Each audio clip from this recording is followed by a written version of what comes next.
Hey friends, welcome to another episode of the 10 Laws podcast with East Forest. I'm back from touring in Europe, and we're going to be hitting the road again soon in the U.S., well, and a little bit of Canada. And so this is our little respite in between. I got to sit down outside with my lovely partner and wife, Marisa Radha Weppner, to dive into all things good, tell you some stories. You know, a lot of times you find your way in these podcasts, and I felt like near the end is where it got nice and especially vulnerable, and something was revealed between the two of us, which I thought was really nice. But I hope you enjoy these stories. But if you're going to be nearby any of these places, Salt Lake, Boulder, Colorado, Denver, Santa Fe, Tucson, Phoenix, Santa Cruz, Berkeley, California, Portland, Seattle, Vancouver, British Columbia, and Boise at the end, that starts February 26th. So it's happening. Get your tickets if you'd like to come. I don't take these events for granted. And so if you can make it, head over to eastforest.org and you'll see more info about each show and see the ticket links. And I'm looking forward to seeing you there. And the Music for Mushrooms film, it is still available on YouTube if you'd like to share it with anyone. Head over to the East Forest Music, the YouTube, and you'll see it there featured. And it's something you can share as a gift to anyone you like. But yeah, I'm going to leave it at that, and we're going to dive into this lovely conversation with Marisa Radha Weppner. This is a new little super mobile setup. Is this your maiden voyage with it? I've never seen it before. I haven't used it for podcasting, but we haven't been doing much podcasting. Accept who you are in this moment, but acknowledge who you want to become, says Yogi T. Go. Accept who you are in this moment, but acknowledge who you want to become. Okay, done. Who do you want to become? I mean, is it stupid to say who I already am? I'm quite content. Okay. I want to age gracefully. I want to be healthy. I want to keep my wits about me. Okay. And I want to be of service. So however I may be of service, the highest good possible. Well, we're sitting outside in the backyard in Boise, Idaho, and it is the middle of February, but a relatively warm day today. That's why I wanted to be outside. There's some sun kind of poking through some hazy clouds, and we're a bit jet lagged. You're a bit under the weather, but we thought it'd be good to connect and talk. And so we're doing this mobile. We're doing this outdoors. I'm trying to think if I've done only a handful of outdoor podcasts ever. Matt Graham. Yeah, Constance Lynn. Mm-hmm. That makes sense, those two. Yeah, and there might have been a couple others. I'd have to think about it. Yeah. This is our first outdoor podcast. We did one driving once. Yeah, we did that. Maybe twice. But yeah, we've not, you're not a fan of cold. I'm surprised you said yes to this. Well, honest. Like you said, it's actually a beautiful day. And I've been cooped up. I haven't been feeling well. And, I have this image in my mind of like an invalid with the blanket on their lap in a wheelchair, like sitting. Well, you have a blanket on your lap right now. Yeah, try not to cough in the mic there. It's Sorry. I'm just, I know fresh air is good for me. It's very like Chekhovian Russian back in the day. Like if you had tuberculosis, they're like, go to the Black Sea. Yes. And spend like 6 months breathing in the ocean air. That is your only cure. I think that's all you got. Yeah. So I'm happy to be outside. I'm grateful that it's warm. We went on a walk earlier today and saw the first crocuses of the season. First little purple crocuses blooming up through the soil. So that's a good sign. Because we were just in Europe and we were there for 3 weeks and I wore my long johns every single day. Me too. It was very cold. Yeah, 3 weeks touring in Europe, 6 events, I believe, and now about 2 weeks off here, and then another 3 weeks here for the West tour. I was calling it the U.S. West, but technically there's one Vancouver, Canada date. Oh yeah, oopsie, we forgot to put Canada on there. It's on there. I mean, on the invitation programs. Oh, whoops. Oops. It's the same as the U.S. It's the Americas. When we say U.S., it means Canada. Sorry, Canada. That was an oversight. It was an oversight, indeed. But then I could also see an argument where they're like, you only came to one Canadian city. Does that really count as quote-unquote Canada? And hey, it does count. I think it does, but I could see how they'd be like, what about Montreal? What about Toronto? And oh, like why aren't you doing more? Yeah, like you can't really say like I toured all of Canada, like as a like you nation. dipped your toe in the water, right? Yeah. I think it's legit. Which part's legit? Going at all? Yes. Yeah. Well, I'm looking forward to that, but we it's funny because people have said things like, "Oh, you're back. You've been busy. Blah blah." And then I'm interested in the response that I give back. And the response I've been giving back has something to do like, it's kicking my ass, or I'm kind of worn out. Those are truths. I know. It just seems to be the first thing that comes out of my mouth. That's because it's the most at the surface. At the surface, you feel worn out. Yeah. At the surface, you feel like your ass has been kicked, which it was. Europe was hard. And you were sick while we were in Europe. Part of it, yeah. Yeah. Man, that's terrible. That's one of my things I try to avoid the most, because you know how far I go to keep your wellness up. Yeah, and that's because your body's your instrument on multiple levels, but as a singer, performer, and then just who wants to be sick, right? Yeah, me not being sick this week, literally right when we got back, but you being sick the week before, I have so much more kind of compassion for you that you felt this bad while we were out there. Oh my God! And you were a I trooper. got sick in Amsterdam. Where did I get sick? You started to get your first little tickle. Oh, in Ghent. So it was Amsterdam. Yeah, not Ghent. Sorry, we were in Utrecht. No, it was Ghent. It was right after Amsterdam. Yeah, right after Amsterdam. Yeah, I had one of those nights where you don't sleep well and you have kind of a sore throat and you're like, fuck, but your all night eyes started long. to bother you in Amsterdam. Yeah, and then that carried all through Amsterdam, and then we had to go to Zurich, and we went to Berlin. I think I started to feel getting better once we were in Berlin, but it's, you know how it is, like the first half of it, as you're in now, you're at the end of that, I hope. Yes. It's really bad. And the second half, it's much, much better, but you're still like low energy. And you're just trying to get back to normal, which I honestly still feeling a bit. Here we are explaining what it feels like to be sick. People to are like, everyone. oh, thanks. Like we've never fucking been sick in our lives. Yeah, we got to not cough into this. I'm sorry. But anyway, I suppose to start with the positive, I want to state what is overwhelmingly obvious, and so maybe that's why it isn't always spoken to, and it feels strange to speak to it to people, but it's just incredible to have a sharing of something you've been working on privately, and you go into a whole different country and people show up and you get to play these concerts. I mean, it's completely amazing in the States, same way, but there's this other layer, especially when there's a language difference, and you're just like, this is crazy that this is happening, and it's not lost to me at all, especially thinking back however many years ago, 10, 15 years ago, when I went to Europe to quote-unquote tour multiple times, super scrappy, and gigs where there'd be 3 people outdoors in the rain, or at some bar in the south of France where no one knew anything about what I was trying to do, or whatever it was. And just feeling that, not full circle, but whatever, a wave that has gone through time. I see a spiral expanding. So that was cool. No doubt. More than cool. Overwhelmingly incredible. Most of your shows were sold out. All of them, except for Zurich, and we came very close. Yeah. And it was a Sunday. And funny thing is, everyone there, the promoter, everyone's like, this is great for like... Yeah. Zurich's so hard to sell. I was like, well, we got close to selling out. Yes. And everyone, your audience is so attentive, so present, so open, so loving, so willing to be vulnerable, so willing to go there with you. Isn't that interesting how that's across countries?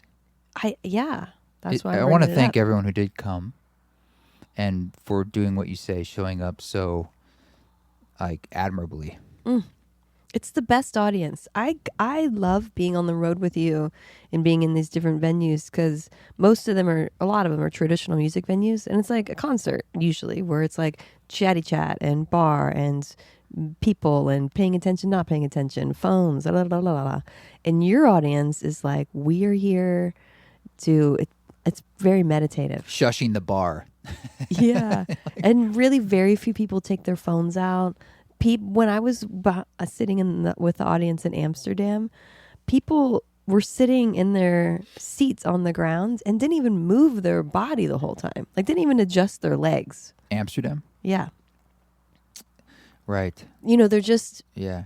That's an extreme end, but people... I don't know. It's so lovely. It is. But they're giving you such gorgeous attention. They're with you so everything. fully. It's everything. And...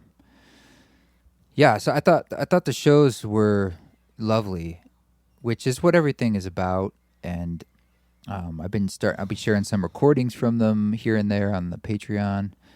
And the last two didn't get recorded, unfortunately. Are we doing the podcast outside because you didn't want to be inside with me because you thought I was going to cough on you? No, I wanted the sun. Okay. I swear to you. Okay. I swear to you. You have whatever I had. I don't want a lot more of it back, but you definitely have what I had. Okay. Just checking.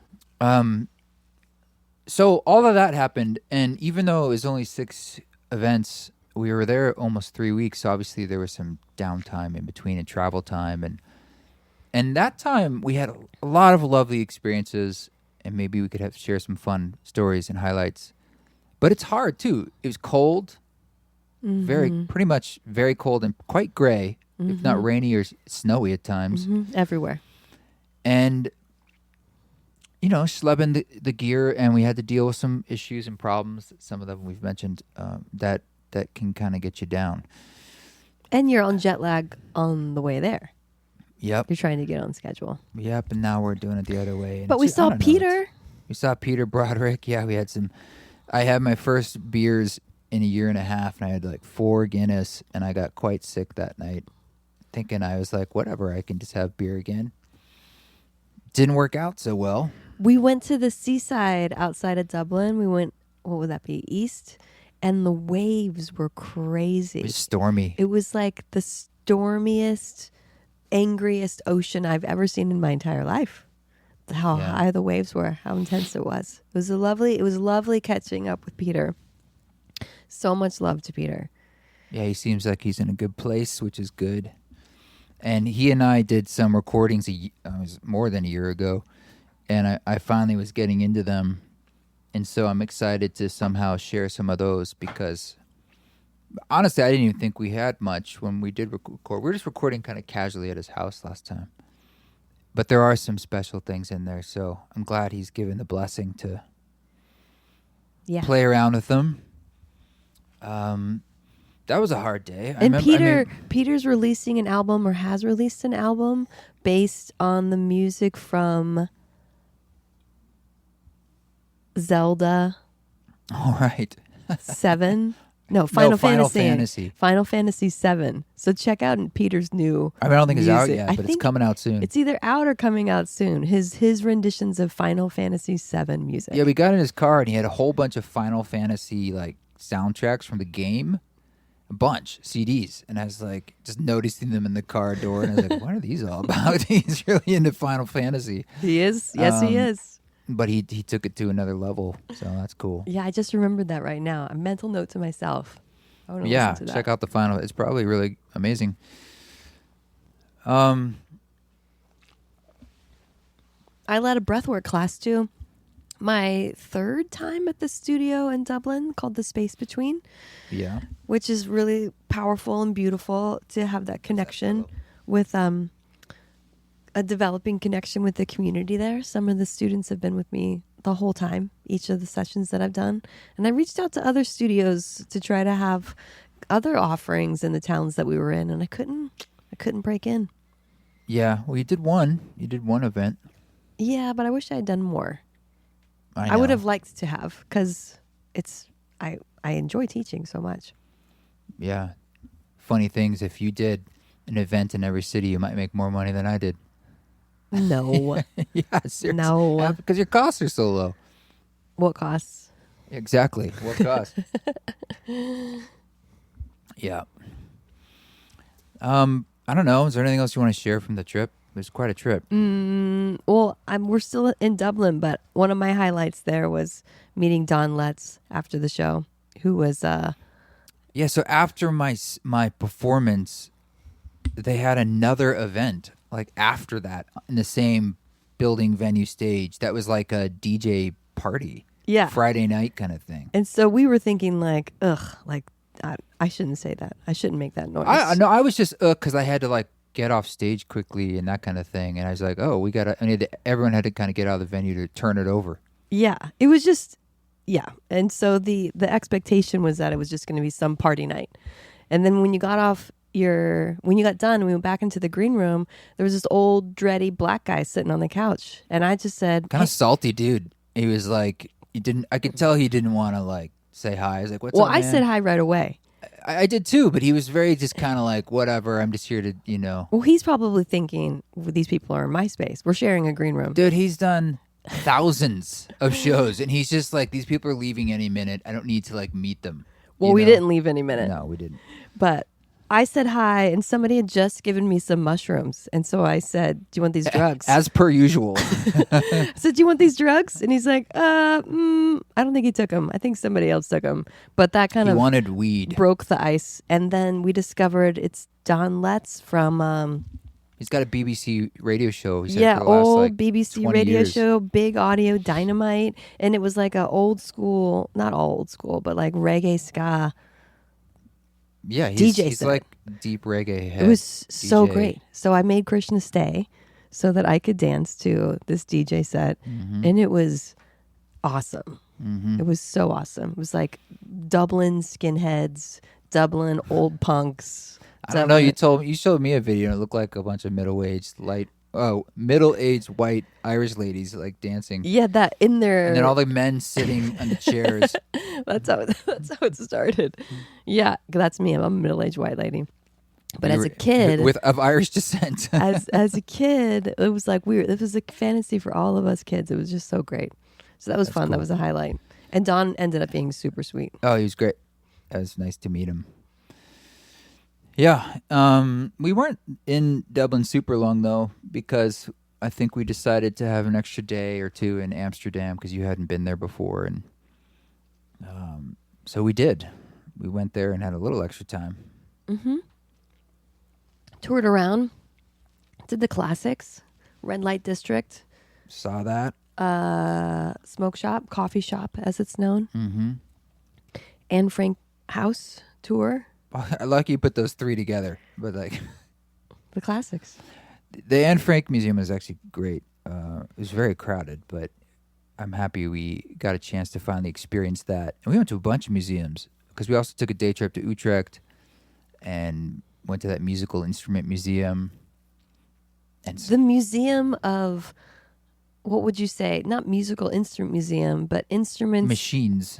Musical instrument machines history, like old one, going back to the originals, like little sound boxes. Yeah, sound box. Well, that was the original ones were kind of like that, little chime things. Mm-hmm. All the way to like, giant dance hall organs that you put like computer paper in back in the early 20th century, and they had like 3 of them, and they blasted. They're so loud and hilarious. The guy who's running the tour is like, when the dance hall thing starts blasting away, he's like raising the roof. He's so into it. He's like, It's like, this is it. He's like, well, I don't know if it's got the same jam today, but I understand how it went down.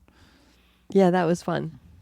But the Anne Frank secret annex house where she was in while she was writing the diary was particularly powerful because it was really just a couple days after Alex Preddy was murdered.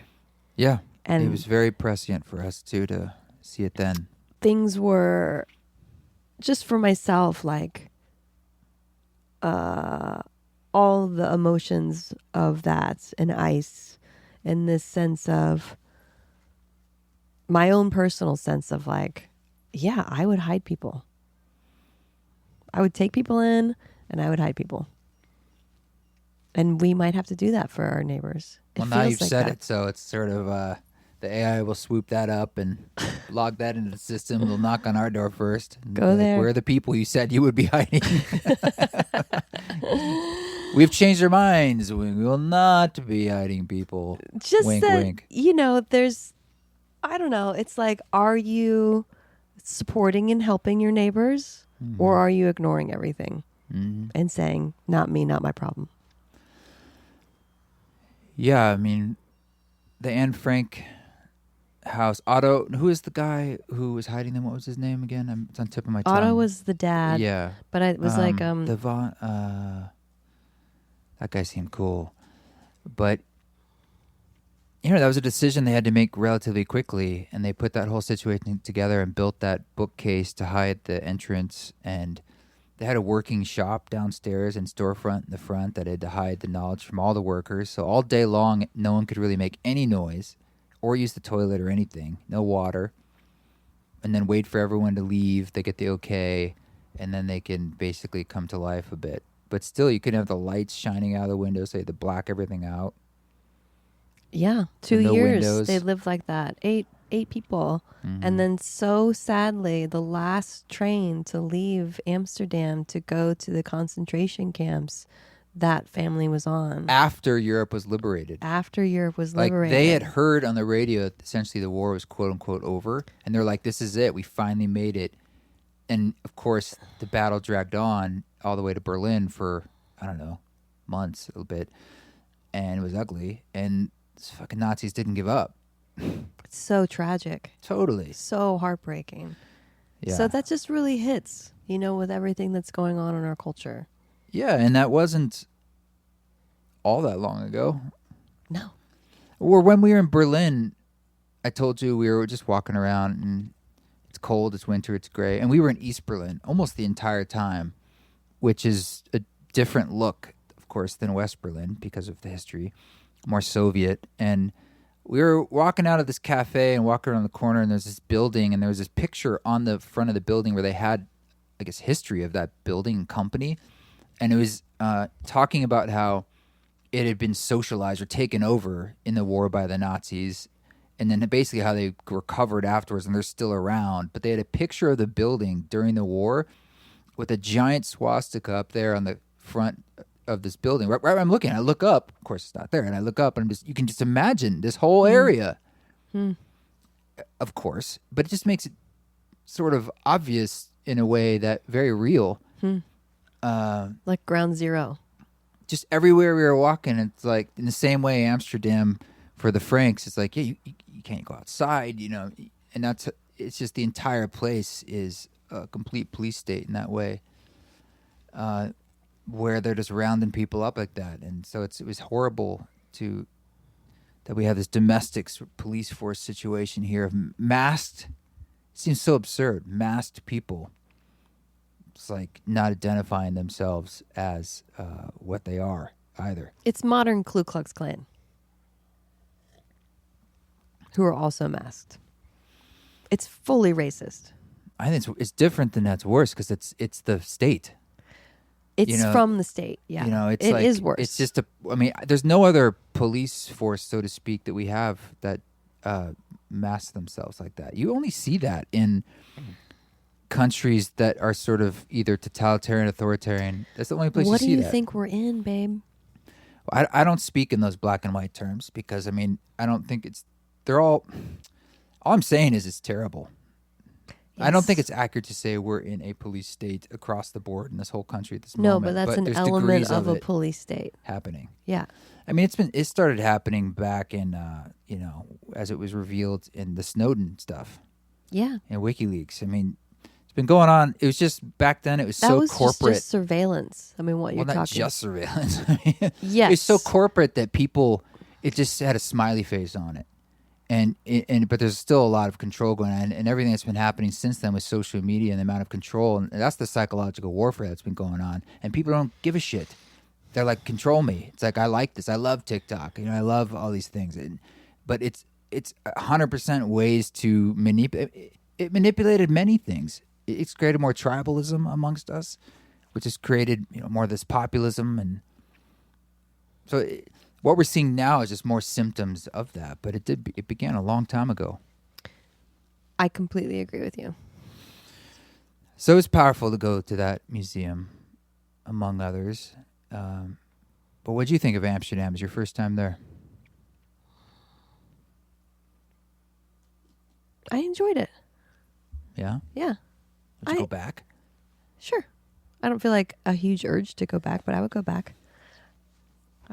I actually enjoyed Belgium, probably one of the most places, because that was sort of like a surprise We had visit. a private show there. And historically, it's so intact. There's a castle from like the 1100s. And I'm a huge fan of old churches. So like at that Gothic church that we went into, that was just insane, with like this triptych that's like one of the most, like yesterday I was with one of my clients, and I said I went to get, and they said, "Oh, did you go to the church to see the triptych?" And I was like, "Oh yeah, we were there." They're like, "That's, if you were to visit like 10 of the most influential pieces of artwork in all of Europe, that's one of them." Do you remember the church name? Is this the one that was really, really, really old? Yeah, you were with me. It was like the Romans, and then it burned down, and it was rebuilt in like 600. And No, different one. Remember the one with the giant glass sculpture over the annex? Yeah. That one. Yeah. That we went the first day we were in Ghent. And I said to you, you have to go and look at this spot. They have these relics. And I sent you over there. So where the relics were was also where the triptych was. This piece of artwork. So going into the churches, I would go and visit churches in every spot. And, I think of the Virgin Mother and Mary Magdalene and the female saints as like, goddesses in disguise that are like enmeshed within the patriarchy, kind of hiding out. And so while all of this was going on in the US, I was going to these churches, and I would spend time and light a candle with, the Virgin Mother or Mary Magdalene or whatever saint alcove was calling to me, and pray for the US and humanity here and this time that we're in. And it felt really powerful and significant. Those places, within the history of them, I feel just all of the accumulation over time of prayer and connection, divine connection. Did you feel that in a different way in China or Japan? Same. It's like even older. Same. It's the same BOV, same frequency. Maybe slightly different frequency, but similar frequency. Yeah. Well, yeah.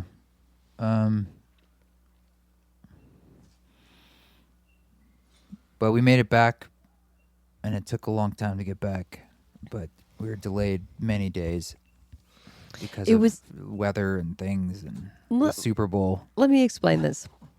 We're supposed to leave Friday morning from Berlin to go to Santa Rosa to visit friends for the weekend who are having a gathering. So we were making this like super special trip to near Santa Rosa, squeezing it in Friday to Sunday. Then Sunday we were going to fly home to come back to Boise. And we go to the airport on Friday morning in Berlin, and they say, well, now you're rerouted and delayed, and you're not leaving Berlin until Sunday the 8th at noon, and you've got 4 flights, and then you'll end up in Santa Rosa. Yeah, it was not good, to say it the least. After all of this, we've already traveled through all these things, done the shows, flown to all these different gigs, and the Ubers and the cold and the blah, blah, blah, blah, blah. We went to one of these, it's like Airbnb kind of thing, and there's a lockbox outside, and you arrive, and it was in Berlin, it was a cold snap, quote unquote, literally from Siberia. So they were having weather they haven't had in, I don't know. It's decades. Completely unusual. In Fahrenheit, it was like, I think, wind chill of 6. And it was like 16 was the high or something. Brutally cold when we arrived. And we were barely, by the way, dressed properly. I had to buy like a scarf thing and da-da-da-da. But the lockbox was frozen shut. Yep. Could not get it open. Yep. I'm using like my chapstick as a tool. this metal card I have to try and pry, and I couldn't. And I thought to you, I was like, you know what? This is it. We just got to find a hotel and pay what we got to pay, and we got to go. And I, in that moment, I just like kicked it. Started like Chuck Norris, like, you know, what'd you call it, a roundhouse? He did a roundhouse kick to the lockbox. On the second roundhouse, in my frustration of like, I have no other things to do, it opened. And the key flew out. The key flew out into the snow, into the ice. And we're like, what do you know? We're going to get in. Whew. And then we were there for a few days. That was a close call. It was a super close call. And that Airbnb happened to be close to some Berlin clubs, Treefort. Yep. A bunch of stuff. So it's, if you know where Treefort is, it was right around there. You never even saw like the western part of town. No. Literally the west side of town. I didn't want to. We didn't go around a lot except for dinner. Also, because in Berlin it was so cold and it was snowy and ice, and on the sidewalk there was like 1 inch or 2 inches thick of ice on all the sidewalks. Walking was so dangerous. They don't scrape or salt the sidewalks. Some they did or rocked, but not. There was gravel. 50-50. There was, anyways. It wasn't conducive to just like strolling around. There was not let's wander and explore the city kind of vibe. No. Yeah. But we ended up being there like a week because of the delays, and we were supposed to be like 4 or 5 days. Because of the delay, I searched like, okay, well, what concerts are happening? Because it was a Friday and Saturday. We were going to stay there. Pointed that way. And what popped up was the Busters, which was my introduction to ska music as a 15-year-old. I had the turns out they're German. Live or Die CD from the Busters, and I remember hearing it as a 15-year-old and being like, this is my music. So I got to see them live in Berlin. Last night you were there, I believe. Saturday night I went by myself, and I walked into this club packed, like 1,000 people, of just like, really that many? Yes. I didn't go. If no. you can't, I was over it. I was like, I'm good. I'll sit that out. I'm like, well, I'm good. Absolutely going. And God, it was so great. It was so great. I'm happy for you. I'm happy for me too. That was a major win for me. Yeah. So we there's a long trip back, and basically we had to change the flight, and you had to call British Airways, and you're talking to customer service person in a faraway country, and they were, I'll be honest, quite rude and curt, and they were telling us like, because we're like, we don't need to go to Sonoma anymore, so we want to get home, like we can't send you to Boise because it's, you know, too far from here, so here are your options, basically the Bay Area, but you got to make a decision now. I'm like, I don't know, like, where do you want to go? We have a lot of people, these I can see everything's getting taken up. Where do you want to go? I was like, I don't know, San Francisco. Just take us there, because we thought there's got to be a lot of flights. Of all the cities, that would have the most flights home and options. I didn't know that the day we were flying to San Francisco was the Super Bowl in San Francisco. So guess what? Everyone's booked a flight home that night. There were no flights. We had to stay another night, get a hotel at the airport, San Francisco, and get a flight the next evening to get home. Unless we wanted to pay something like $2,000 to fly. Yeah, it was absurd. Yeah, but we got to see our good friend Amanda Giacomini. She came up and spent the day with us. Lovely Japanese food. So I mean, it was fine, but it was just absurd. It's pretty absurd. It was absurd. And were you ill at that point? Yeah, you started to feel ill. Yeah, to recognize the truth of the situation. So we're back, and I feel a little punch drunk. I feel kind of depleted and down and confused and all those things. Is it like coming out of the boxing ring? I don't know. I've never been in a boxing ring. That's just the analogy I see in my head. Maybe. I don't know. I think I'm still kind of I haven't fully allowed myself to process or fully let whatever, I don't even know how to describe it, because I have to get back on the road here. You know what I mean? Like, I'm still, a big part of me is like, I have the ball. I'm down the alley right now. Okay. So you haven't gotten out of the ring? No, because it's sort of like you have another round. Yeah. So it's like as much. So a part of me is like, I can't go back in there, but I have to. And the other part of me, then I need to like do anything I can to get ready. What makes it so hard? Well, there's different levels. One of it is the physical. Like we talked about your body being your instrument, and when you're traveling and all the exposure, both energetically and bacterial germs, and then fatigue and not being able to sleep well all the time, and your diet being off, and all those things is just a general stress and challenge that you're constantly navigating. All the while, it affects you as a being and an instrument, and you as a being instrument is a thing you take on stage to do something for people at a very particular time and place. And you can't negotiate with that. So that's something that I've been doing since like 5th grade in different ways. But it's still, if anything, it gets, like I have more and more skills to do it, but it gets harder to do it. And then there's just the stress of being a solo performer and the gear and keeping track of all of that and keeping everything in working order, and like not having TSA start ripping cables apart, and you're like, I got to use that on stage tonight, or, theft or all of the stuff. But everything was good. All your gear was good. God bless, I am held, but I put an incredible amount of energy into tracking that. Yeah. How I set it up, how it's broken down, people stepping on things, everything about it. Temperature. Yeah, the harpist in London almost crashed into your set. Yeah, we had an opener. Remind me her name. She was great. Oh, I can't remember her name, but she was really lovely. I'll put it in the show notes. No, her uncle or something hopped up during sound check, and he wasn't. People do this; they get excited up there, and there's only people who are like professionals, like tech people. They understand, like, watch where you're stepping. Mm-hmm. They're just aware, because there's a lot of stuff and people who aren't in that space, they don't know, and they start stepping on stuff. Yeah. Snap a cable, whatever. That stresses you out. Of course it does. Yeah, I remember just that. Sound checked.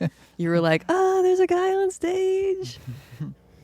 I went up there and started putting things in the way to be like, maybe that'd be you'd see that, your mind would see a stool. Mm-hmm. And then guess what happened? Tell me.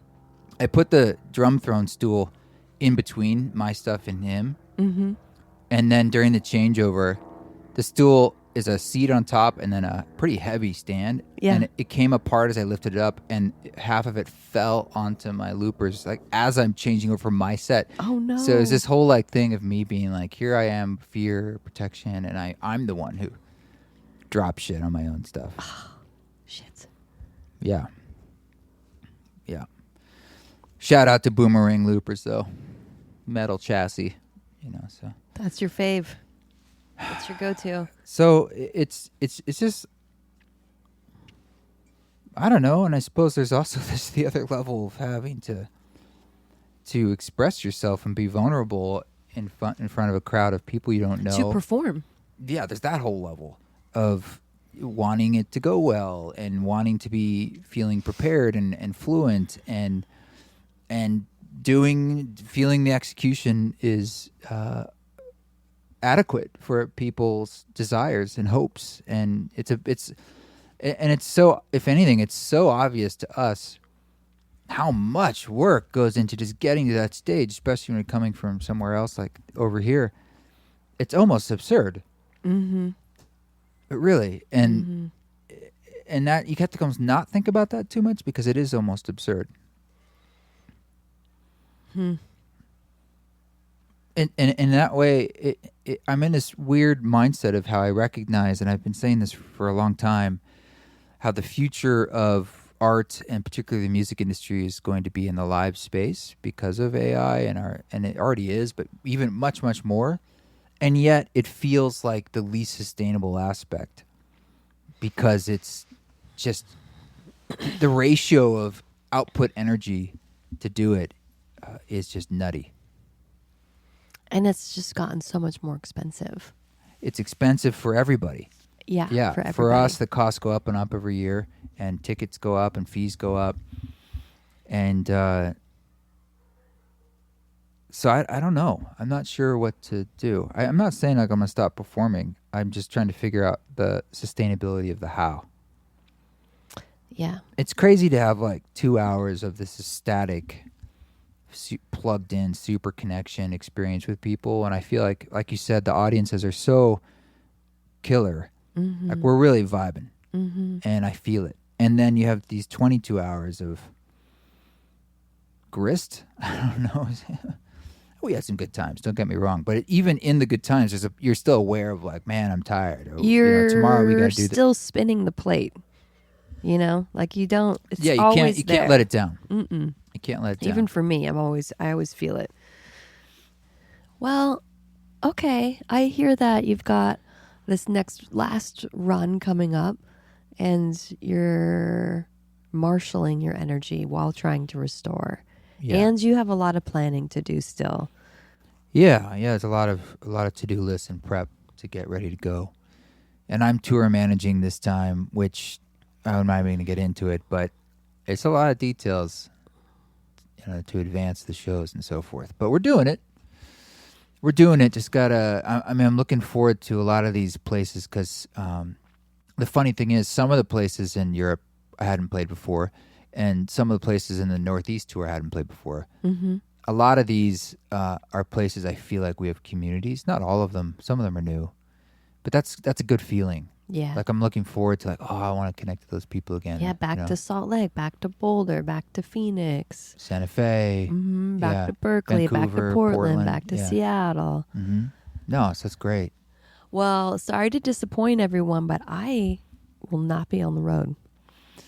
Yeah, you were going to be there for 2/3 or something, and now it's going to be not working the tour. Maybe you'll pop in. I'll get you to come to something. I might do a fly in and out, but I decided to stay home. Because I've been on the road with you so much this year, and I miss being home.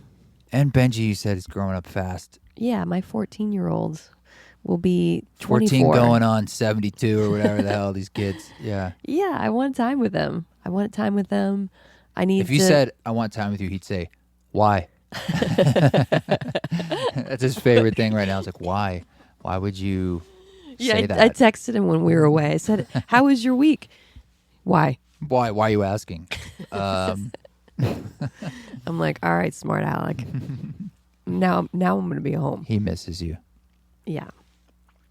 But I'll miss not supporting you.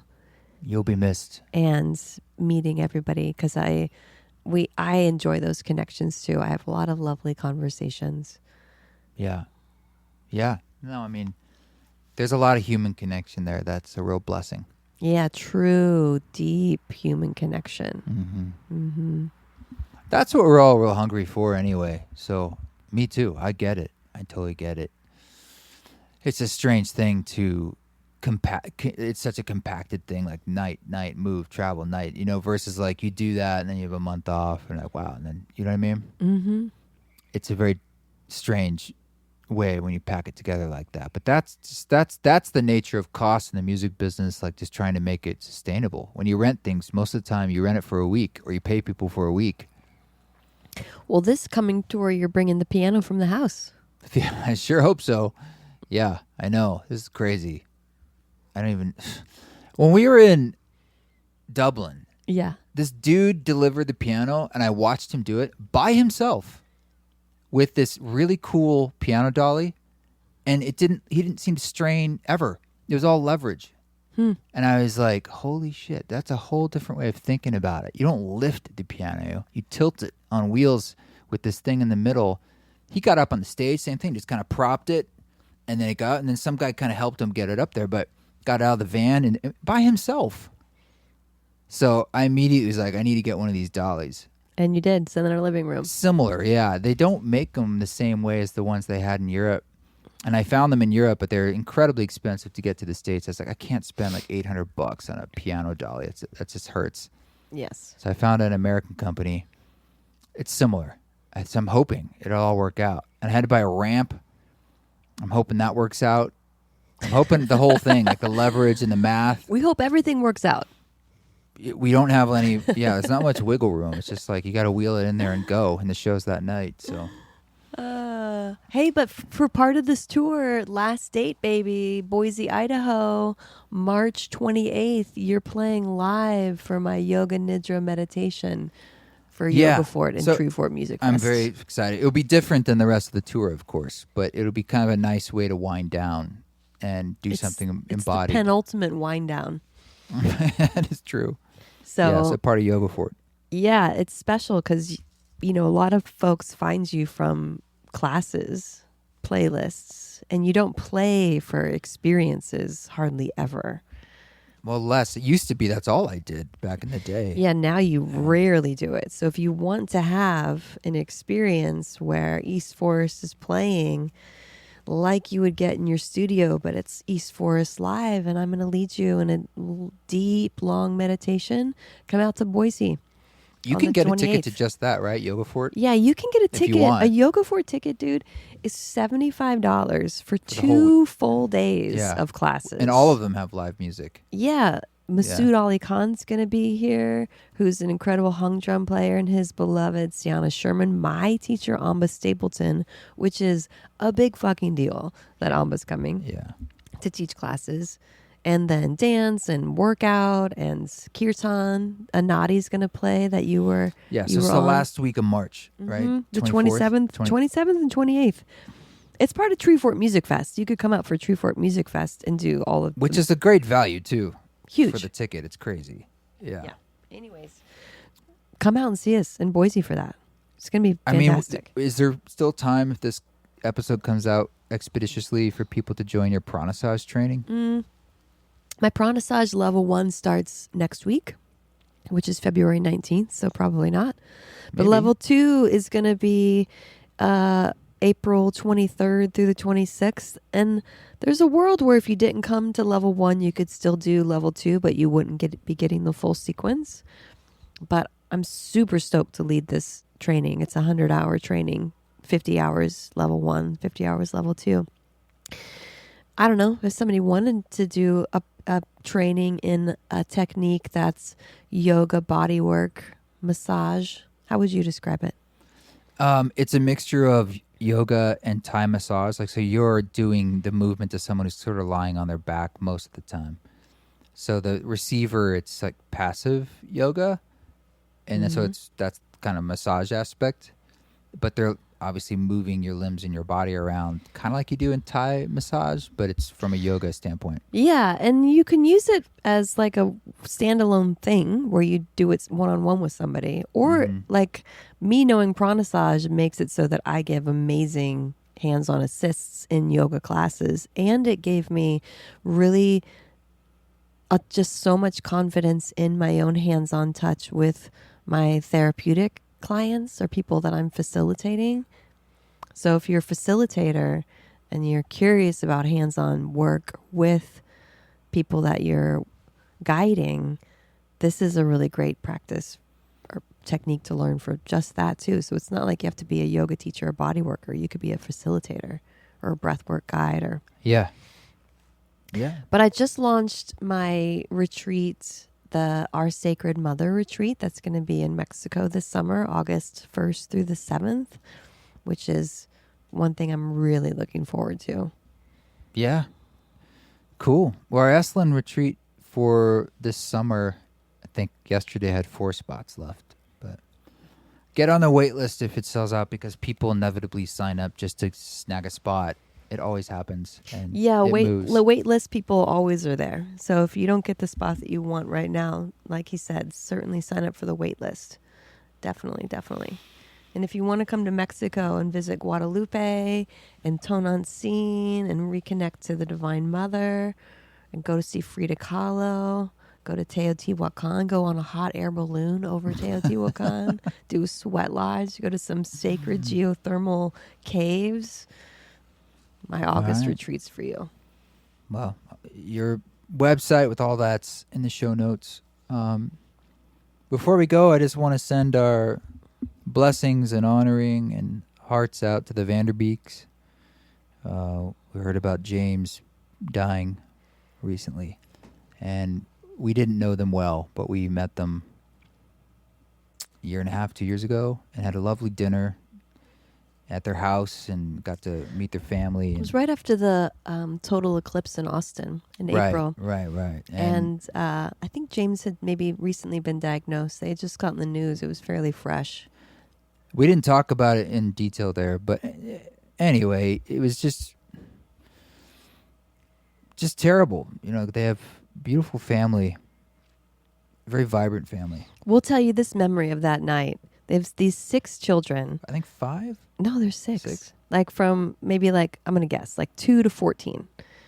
Or and if not a little older, yeah. There's this barn, playhouse, giant. Well, how would you describe this? This was barn? an hour outside of Austin, so more rural, big sort of rural property. I think it used to be the equivalent of some kind of camp or something. Yeah. So it had a main house, it had this big barn sort of event space and these little cabins barn around. Event space. And so we're having dinner and hanging out, and then it's the kids want to have a put on a play. The kids want to put on a play. The kids want to put on a play. To ask for something. That's their method. So they're peppering this all day long. The kids are getting ready. They're creating a play. The kids want to put on a play to ask for something. So eventually after dinner, everybody goes out into the barn event space, and we all watch while the children and a couple of their friends, there's maybe 8 kids, put on this play so that at the end they could ask their parents to take them to the animal park. It was a water park. Animal park, water park. Yeah. And James was like, probably, maybe. Message received. Okay, we'll consider this. And we have heard the request. The official request has been put in. It was so cute. It's so iconically. It's so old school. It's so old school. And I think it seemed like the kids spent a lot of time outside and just being kids and stuff. And it just, and it was just such an iconic family experience. There were other folks there having dinner, friends. It was just this nice, and I remember Kimberly, his wife, was just so sweet about just come on by. Just here's the address. Yeah, we're going to be having some people over some dinner. Just come on by. And it just felt very open and welcome. Completely. And I really enjoyed it, and it was a nice vibe and nice to meet everybody, and yeah. So I don't know. I just had this perception in my head when I heard about what was going on that he was going to beat it. That he was just on it, and I was surprised and shocked when he told me the other day that he had died, and my heart goes out to his family, and I've just been connecting with him in the soul space a little bit, just in the periphery of awareness. Mm-hmm. Mm-hmm. Yeah. There's a deep tenderness. He was a good soul. What a life, a bright soul. He had, yeah. A good human. Really good human. Or the same age. Yeah. Yeah. So, yeah. Yeah. So I just want to speak that into the field, and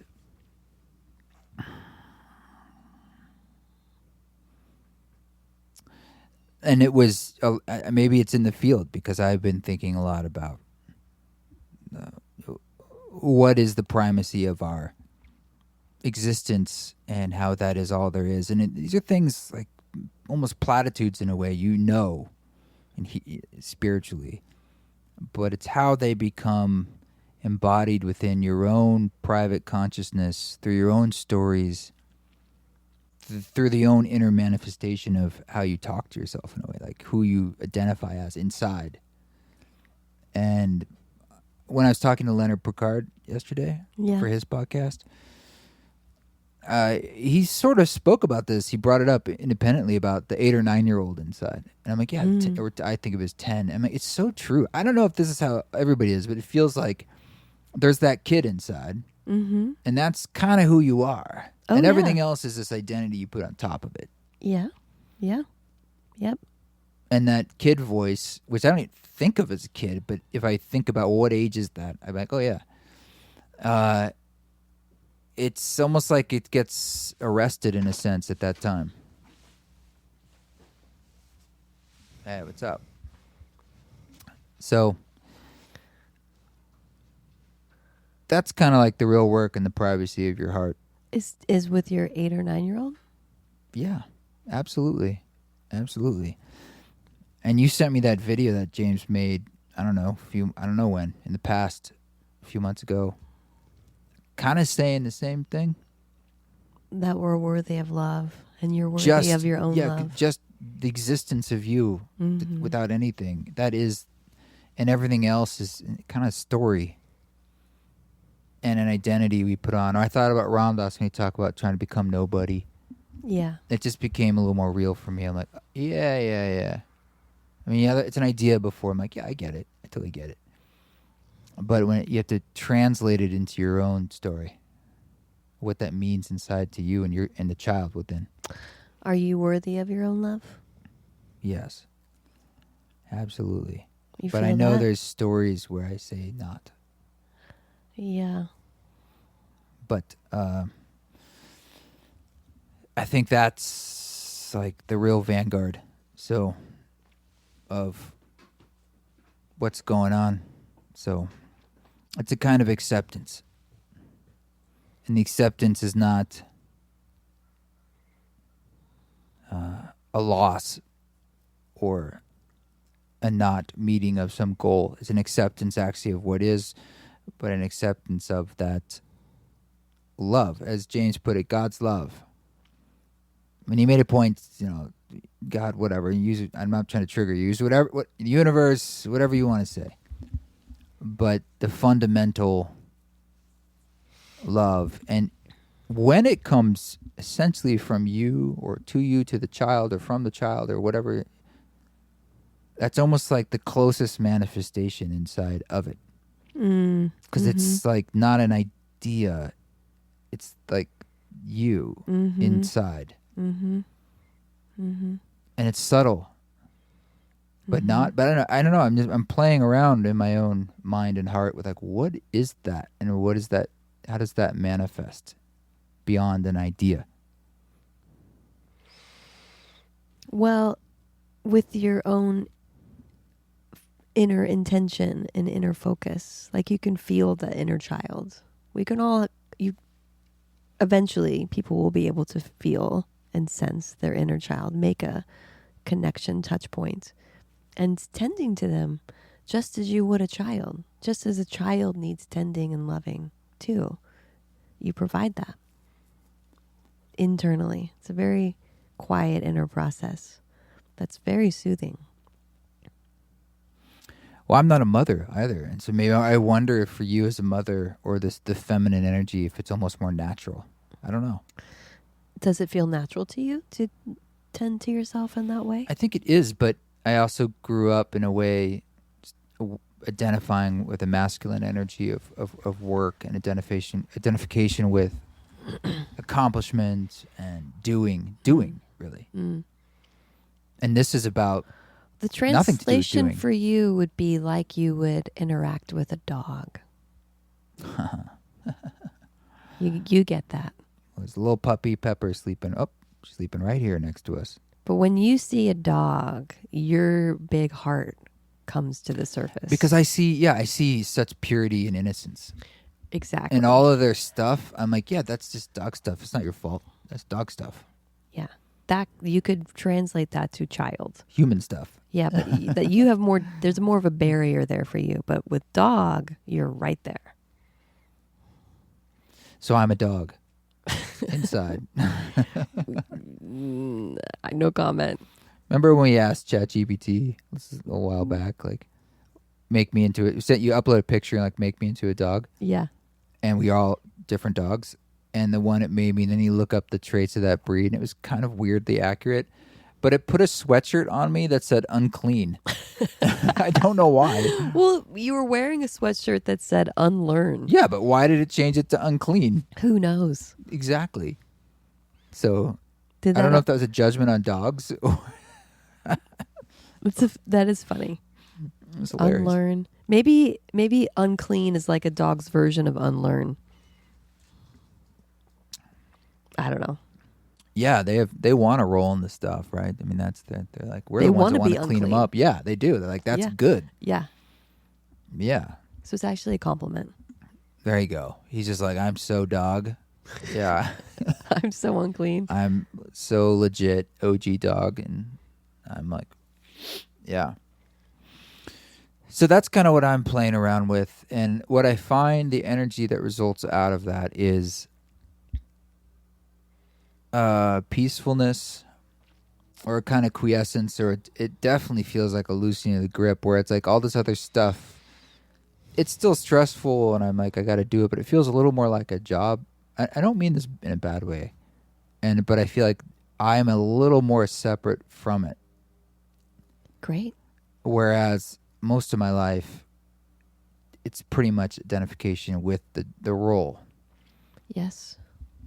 And that's what I've been playing around with because, I think you start to climb certain hills that you've been looking at for a long time. You look around up there and you're like, oh, still me. Oh, there's another hill. I didn't see that one. Oh, I guess then there's false horizon here. You're doing your work. You're doing your work to learn and grow. You recognize things have been hard and you want it to not feel as hard. Yeah, I don't want to. Why just keep banging your head against the wall? Yeah, I honor you for the work that you're doing. Thank you. And I also don't want to give up on, like, throw the baby out with the bathwater. So I'm looking forward to manifesting, connecting with people and feeling nourished and ease and flowing and just trusting, be like, it's all good. It's all okay. Crossing borders, long drives, blah, blah, blah. It's all good. I want to thank you for your help on the European tour. It's really just the two of us out there.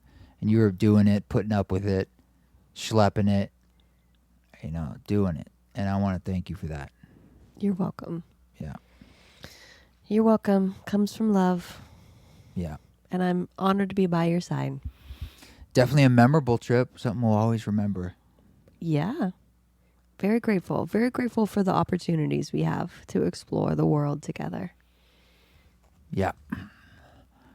Okay. Well, we'll catch you out there on the road and more things after that, I'm sure.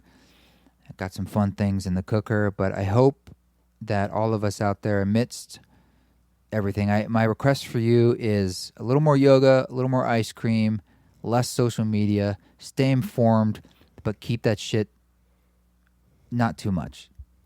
Too much is like, it's too much of anything is too much. Stay informed, stay engaged, but don't then just turn into like sticking it into your veins. Change it a little bit. Like maybe don't look at your phone either right before you go to bed or right when you wake up. One of those. Change that. Change one of those. Just change it. Yeah. Just try it out. See. We love you guys. Appreciate you listening as always and all of your support throughout all the different East Forest adventures. Keep walking.